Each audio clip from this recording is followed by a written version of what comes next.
So the Hurt People fought the Gates of Agony on Dynamite. Afterwards, MJF came out to join them in the ring. I thought about trying to summarize this, and I truly couldn't, so I'm just going to read what he said. He said, "When I talk about the talent I bring to the table, I'm not just talking about my own. I've got some talent in the back." Then he made these just mega gross faces. That's just dying. He kind of got cut off, but he was saying, like, just dying to come out. You're going to like this. Bring them out. 7 women in, like, little mini dresses, like clubbing outfits. That made me feel really aged, but I think that's right. Came out to the ring.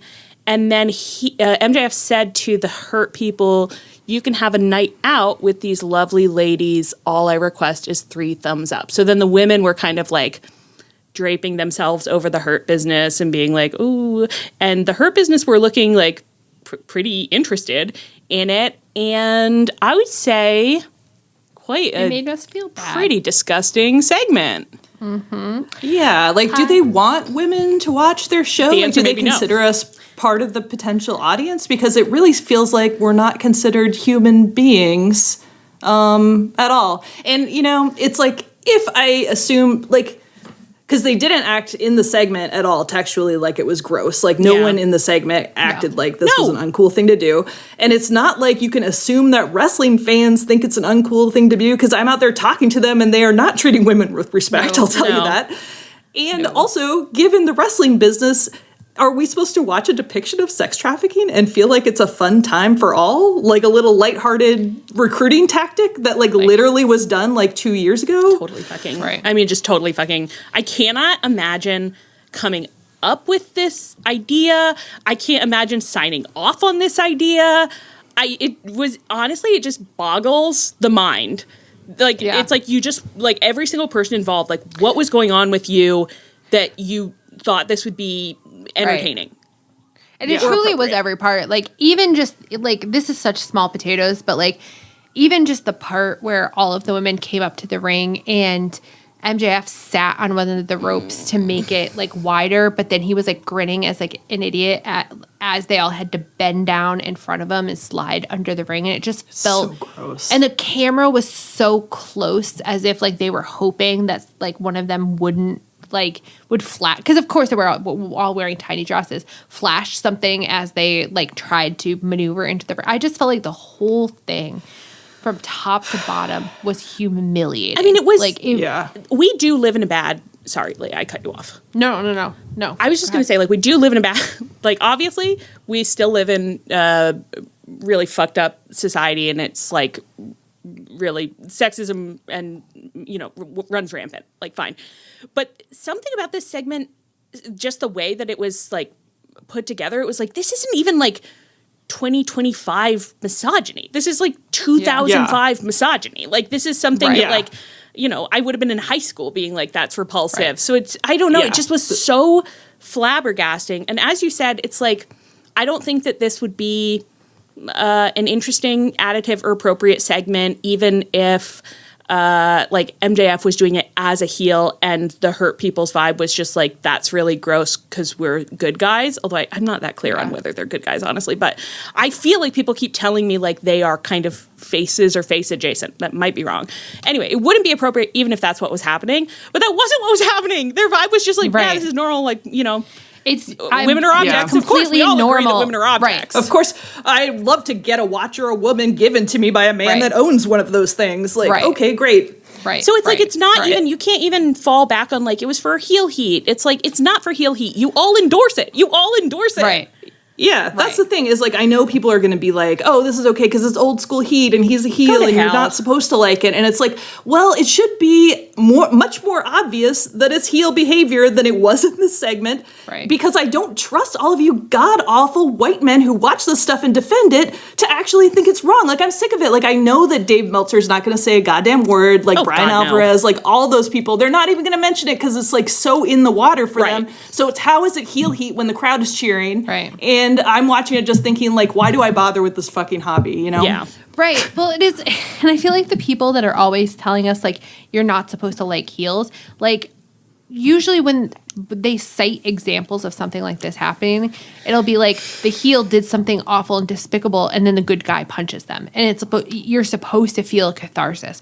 Right. There are certain things that I'm just never gonna feel catharsis about. Like if Shelton Benjamin had punched MJF, like I don't know that I would have felt good about it, because it would have just still been like, okay, well, I was having a perfectly nice time, and then you reminded me that a large portion of the world, like people in the world, don't think that women can that women can be freely treated. So there's nothing that would have saved it for me. Yeah. But I'm like, but we didn't get a catharsis, right? Like, in fact, nobody punched MJF. The thrust of the segment was that Shelton Benjamin this is the way it was presented in the recap too from All Elite Wrestling, was that he was like, yeah, this is kind of swaying me. Like, yeah, okay, let's let him in. Yeah. It's like, what do you mean? Yeah, right. Which again is literally what Vince McMahon did with Brock Lesnar to get him to sign. Right. Like, it's not hypothetical and it's not a joke. It's like a real thing in the real world, and it's not in the long past. It's in the 2020s. Right. It's enough to make you feel, I don't know. It was so gross, and I feel so angry. And Anne, you said something that I loved earlier. What did you do? I got so mad that I emailed hello@allelitewrestling.com saying all of this. So, not that they'll read it or change it, but for God's sake. But they deserve to hear it. They should hear it. Yeah. No one should have signed off on it. And especially, I'm really getting quite worked up, especially the fact that, so MJF was in that segment, or not that segment, he was in the feud with Jeff Jarrett, where both of them said a ton of fucking stupid, sexist, misogynist things. Mm-hmm. And then it seemed like, it was like, oh, I guess people don't like that we're being misogynistic. Okay, so Jeff Jarrett, you're out. I'm not feuding with you anymore. He had a very normal, good feud with Hangman, a man who does not say misogynist things, so clearly it's like he's not going to say yes to any of these ideas. They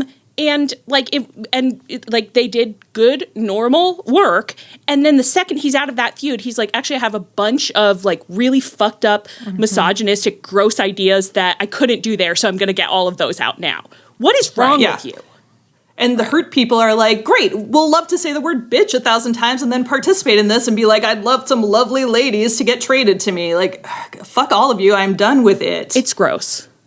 It is really gross. It made me feel bad. You know how sometimes you're watching something and then all of a sudden it's like a greasy film just slides over. That's the kind of feeling where I was like, oh, I don't feel good. Yeah, it just reminds you of every time that you thought you were an equal participant in something, and allowed to enjoy it, and then get slapped in the face with this thing that oh no, a lot of people who create this don't really think you're a person. It's just great, feels awesome. Yeah, it totally sucks. It's just a real understatement. And I encourage everyone who agrees to also write to All Elite Wrestling. And now that I've been emboldened, I'm I'll be sending them a message as well. And fuck off. And MJF, I've had it. I mean, it's it's enough. not to say it's everyone participating in this, you're all on the list. You know what I mean? It's anyone who signed off on this. I don't know who signed off on this. It's you're all on the list. Tony Khan, you're on the list. You're all on the list. But it's MJF, it's a real pattern of behavior. Yeah, it's such a pattern of behavior. He is really almost the only person on the roster who consistently says misogynistic and racist things, and he has been doing it for years, and I am tired of it. And he's not even an old man who you can be well, Jeff Jarrett's a million or whatever. It's MJF, unless you're one of these Gen Z incel types out there misogynizing yourselves, whatever. But no one else is doing it. Why do you need to do it? And it's I just don't want to hear I don't want to hear the it's for heel heat argument anymore. I don't want to hear it when it's so often. It's he manages, again, I don't know who's suggesting what, but everyone in these segments ends up coming off as pretty fucked up. It's not, even it just doesn't even operate under those principles. You know what I mean? I don't think that you should be doing some of this stuff regardless of whether or not you're doing it in a way where there's catharsis for bad behavior. But it doesn't even operate under those principles. Everyone just buys into this is funny. Well, it's not funny. Yeah. It blows. Yeah, and it's like the only kind of people who can be like, oh, edgy humor is fun when they mean like racist, sexist, whatever things are people who are not affected. Yeah. It's like if you're a straight white man, like maybe that's fun for you, and then you get like some catharsis by seeing like the bad guy because the badness is hypothetical because people in the IWC aren't talking down to you constantly. They're not explaining to you how women feel. They're not telling you how your opinions are wrong, and they treat you differently than they treat a male opinion. Fuck off. Okay, well, is that enough? Have we said all of our... Yeah, you know, it's like, what else can you say?